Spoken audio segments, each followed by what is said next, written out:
You're listening to Healing Wisdom. I'm Pandora Peoples, and today we speak with master guitarist, composer, and teacher Aaron Larget-Caplan. He's performed throughout the US, Europe, Russia, and Taiwan, and at 16 he made his debut at the Tabor Opera House and has since premiered over 120 solo and chamber compositions, soloed with orchestras, directed concert series, created commissioning endeavors, curated and published 3 anthologies of scores, arranged over 35 solo and chamber works, and brought classical music into schools and communities. Tell us about Revolutions in Music, your upcoming show at the Wellfleet Preservation Hall happening September 13th. In your concert, you're going to present a number of different genres from various time periods, from baroque to contemporary. Tell us about that choice. Yes, I absolutely love music, capital M, or art, capital A. When I create a program, I'm always thinking about a few different elements. One, where am I performing? Am I performing at a conservatory? Am I performing in a formal concert series, general audience? Am I in a rural arts center? All of those have different roles for me to play as a performer. And yes, to answer your question, teaching has influenced me massively. And one of the ways it's done that is I learn what other people's know and don't know about music or cultures, because I quiz my students. Where does this piece come from? What's going on? What is the history of a tango? Like, was it born out of thin air? Did it have anything to do with the slave trade? Why, yes, it did. And so when I'm choosing a program, especially like for Wellfleet, which is an amazing, unique place to play, because I've been there and I've had Boston Symphony musicians in the audience. And then I've had, manual laborers, fishermen in the audience. And there is no better or worse on either of those, but they come from a different place. And when I play music, I want people to know kind of what made me fall in love with this. And I also like to challenge audiences. I'm not just playing the standard repertoire that if you know the guitar, you'll be like, oh, I know this, and he plays it like this, whereas Segovia played it like this, Bream played it like that, Williams played it like. That's not my goal. My goal is to take music that people might know and kind of twist it and say, here's a tango, but there's different elements to this. Oh, you played piano? Well, here's a keyboard piece that Bach wrote and that many beginner pianists play. And on guitar, it's definitely not for beginners. And say it can be on the guitar and it can work on the guitar and it brings out different qualities on the instrument. And then, so I'm looking that I want people, of course, to enjoy themselves. It's an escape. That's what music can be, but it can also be what's happening here. I'm uncomfortable, which can happen. And not in a bad way, not because the seat's broken, but because I'm hearing things I've never heard before. And I think in this program, there's probably 2 or 3 pieces that I think do that really well. One is John Cage. John Cage was an American composer, writer, artist, who really experimented with sound. Most musicians or people know him for the piece 4 minutes and 33 seconds, which is when the artist sits and does not play their instrument for 4 minutes and 33 seconds. And the sounds around us, the ambient sounds, become the music. And it's an amazing experience. I'm not playing that piece. I'm playing a work that was written for a dance originally, a choreographer, Louis Leopold. And he experiments with resonance, where he instead, if I can do an example, instead of playing a scale one note after the other, where the second note stops the first, third stops the second, on the piano you have a pedal that lifts the dampers and lets these notes ring over each other. The guitar doesn't have a pedal. No, we have to be more creative. And so we do that with, and all of those notes are ringing over each other, the same pitches. But we call that campanella, bells, because bells ring over each other. And this piece is a 8.5-minute work that is often considered kind of a meditation. I don't think of it as a meditation, but it is. You get lost in time. He stops time. He moves time. He plays with you. And I find it to be an amazing, most people find it to be a really fascinating experience. The second piece that I find twists it is from a very different angle. And that's Cloud Lacrime, which is a Cape Cod premiere by Douglas Nahans. And he's a composer out of Cincinnati. And he wrote a piece, a 11-minute piece for guitar and electronics, meaning my computer will be on stage with me. We'll hook it up to speakers. And he's exploring the idea of rain. And so clouds, lacrime is often is tear or tears. And so rain is a metaphor for tears, storms, there's the drizzle, there's the tempest is happening. And what he does with the two, I have to play with the computer, and it's sounds that I can't make on the guitar. The computer's doing, 14 pitches at once. And then other times, it is, I find in the 4 or 5 performances I've done, audiences are like, what is happening? And that's exactly what we should be doing. It's new. It doesn't mean we have to understand it right away. You have to listen to something many times to understand something, I think. I'm still learning what it means. I think the composer is still figuring out what it means. And the third piece that I find that will surprise people is called the Usher Waltz.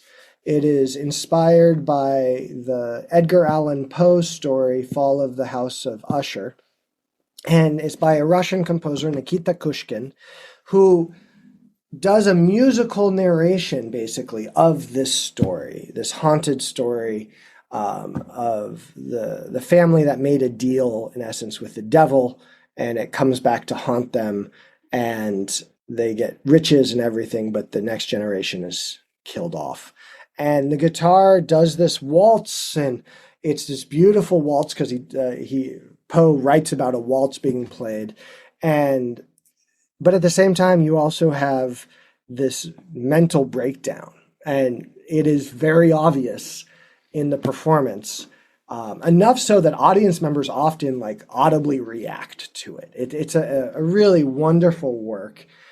And so those are pieces that I expect audiences to be like, some people will love them, some people will be like, ah, but I want that. I want audiences to come away entertained, challenged, maybe learn a little. Hopefully they come away learning something and inspired to approach music and sound on a daily basis. How do we approach it? It's not just hitting play. That's what's so amazing about live music. It'll be different on that day than it was on the last day, and so the next day it'll be different. It's that exchange between audience and performer is very powerful, and so what I pick up from the audience will affect how I play, and hopefully in a good way. But that, yeah. So.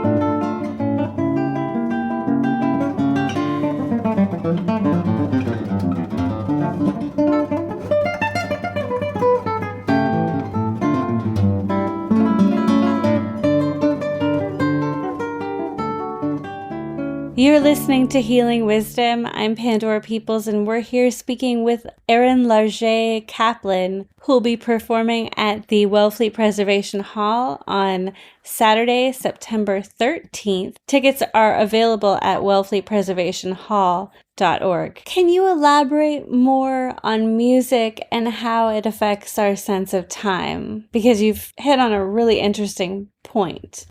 Yes. It is in Western culture. I think anyone who's been to a live concert that's been really great. We use the term that was electric, that was electrifying. What a great moment, and it feels like the audience and the performer are tied together or magnetized to each other. In Indian culture, from India, especially North India, I think Ravi Shankar, Ali Akbar Khan, they have an aesthetic that goes back, I think it's about 2,000 years, in Hindustani music called rasa, R-A-S-A. And when a performer and an audience member or listener are together, the two can have reach a level of nirvana, bliss. And it's part of their musical tradition. So I can be playing wonderfully, but if my mind is thinking about, like, did the package arrive today? What's going on with my computer? Why is that guy tapping his foot on the wrong beat? Don't do that. It won't work. And if I'm there and the audience members are like, oh, this is nice, but look at that guy's head. Oh, look at this person falling asleep, or this person's dress, or what was I doing earlier today? It won't work either. So it is one of the things I've taken with especially other traditions. Flamenco has a similar listener-performer interaction, is being present in that moment. And as a listener, look, audience members, you have a job too. I mean, you're paying for it, but you're there listening. And that is an act. I think active listening is something Western classical music needs. That's what schooling and education is for, an experience. Because at the same time, there's various levels. It doesn't mean you have to have an education in music to listen and enjoy something. That's not true at all.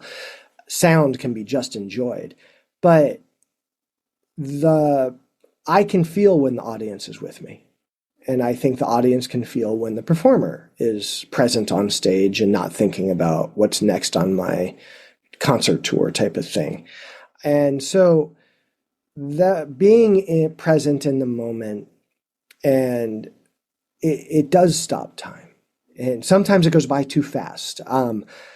And practicing, sometimes it feels like I've done 3 hours of work in an hour, and other times it feels like I've done 5 minutes of work in 3 hours, and that I have no control over that. And I think that's kind of the magic of, we roll the dice and we hope that, is it going to be one of those nights? In flamenco, they call it duende, when the moment, the black of earth comes through us. It's dark, and Lorca writes about it. It's not just pretty. It can be dark and edgy, and it's not refined all the time. But those moments, I don't like to talk about them, because if you talk about it, it feels like it cheapens it. But we have those moments, and sometimes it's just one moment. I know with getting lost in time as a composer, one of the things there's a piece on this program that I wrote called Moving Still, and I sought to use 2 notes and have those 2 notes run the whole length of the piece. And on the guitar, I can play those notes in various places. On a piano, you have one middle C, Do. You have it right, one of them, and then they have different registers.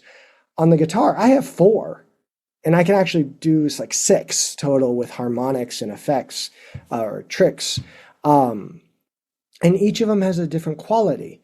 So in Moving Still, I use these 2 notes, I play them all over, but I wanted to write a piece that uses color and texture in a manner to create the dramatic arch of the work, as opposed to a chord progression. If we think of a chord progression,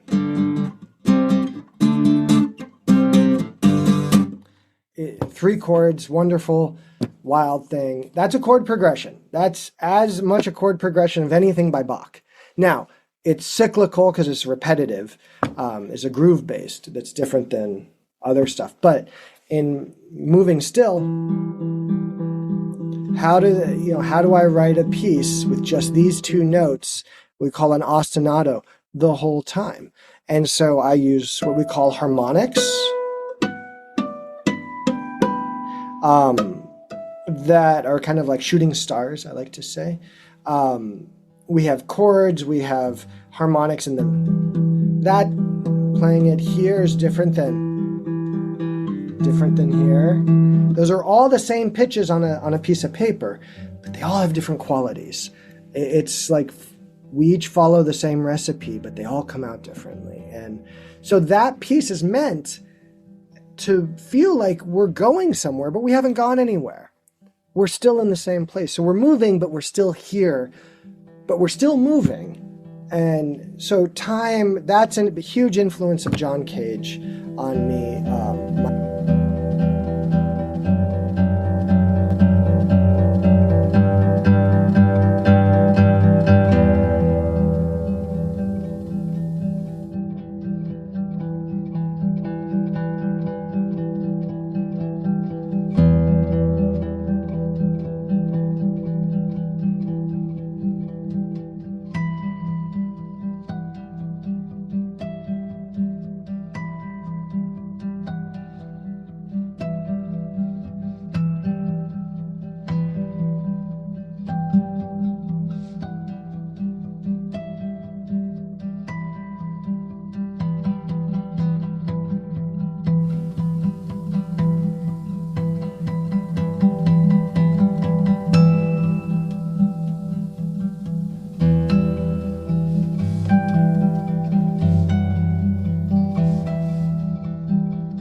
I wanted to go back to something that you had said about flamenco and the black of the earth.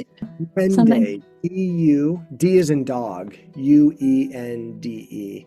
And there's some wonderful writings by the Spanish poet Federico Garcia Lorca.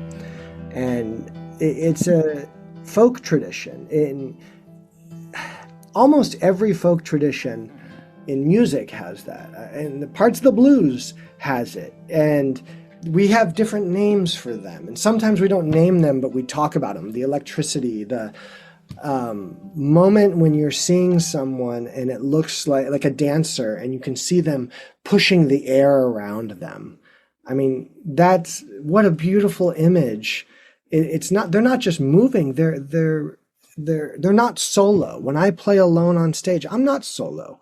I have this instrument that I'm in collaboration with. I'm in collaboration with the piece of music, whether it be my own or someone else's.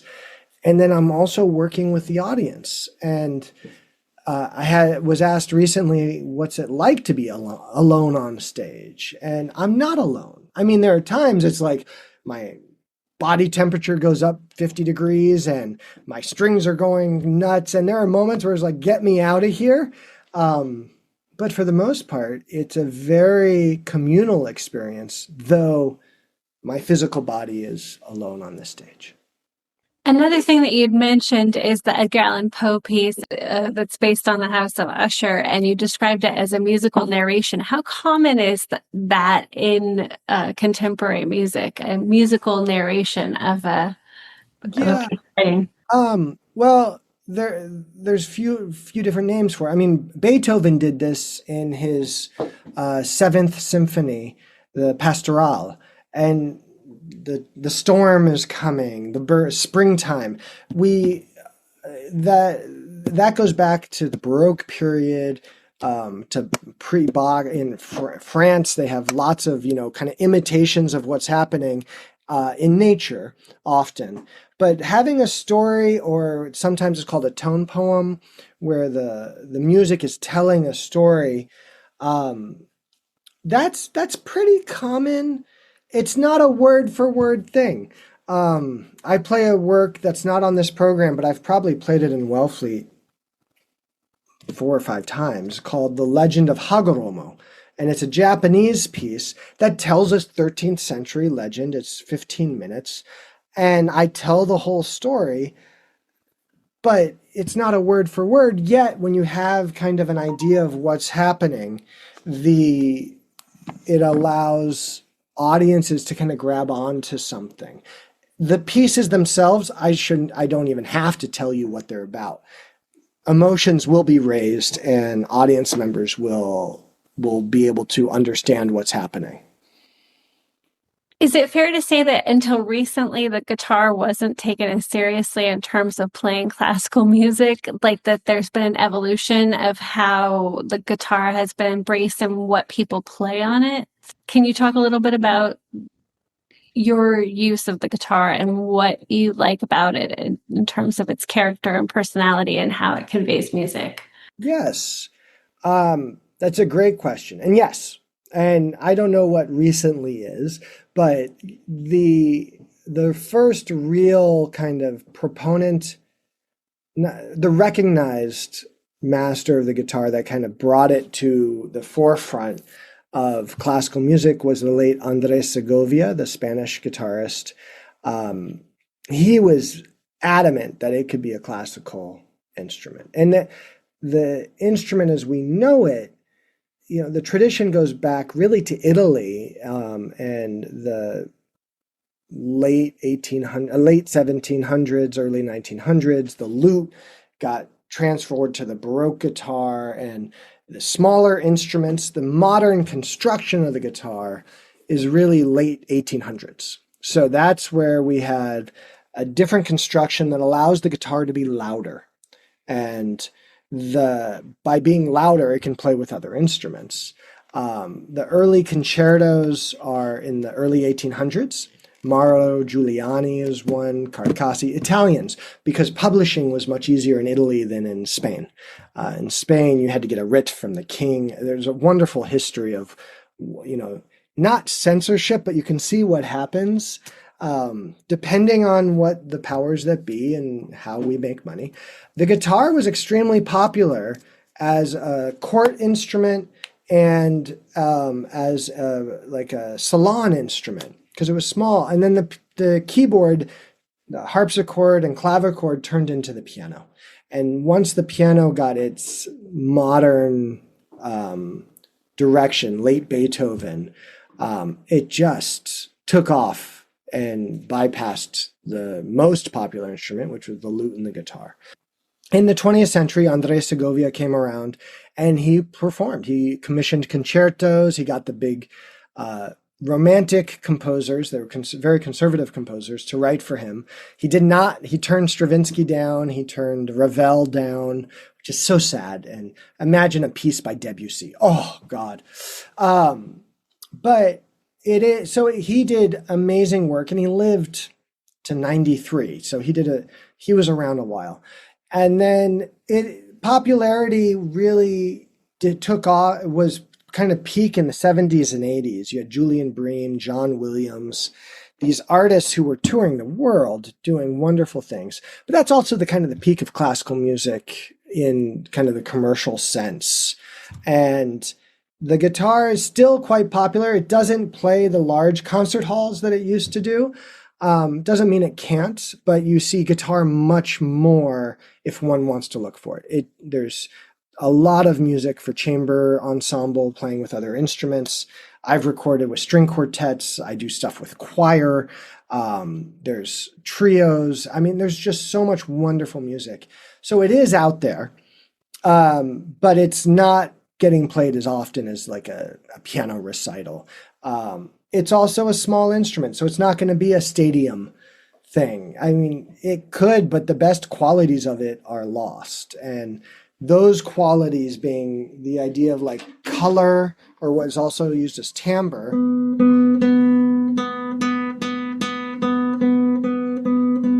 That's the same pitch, but I'm moving my hand on the length of the string or the angle of my nail, and it changes the quality of the pitch. So I love that. In essence, I feel like I'm a painter when I go to play. I can play a line, or I could go. Those have different qualities, and in a different acoustics, in a different space. They all have different moments, emotions that they elicit. But the idea of live music and hearing something and being moved to it, and then trying it ourselves and feeling our flesh and the nail, feeling on the strings, the vibration of the back of the instrument on the guitar. It's a very tactile, I hate the word passionate because it gets used so much, but it is, we grab something with it. So yeah. We've been speaking with Aaron Larget-Caplan. He'll be performing at the Wellesley Preservation Hall September 13th. Tickets are available at wellesleypreservationhall.org. You can find out more about Aaron at alcguitar.com. That's alcguitar.com.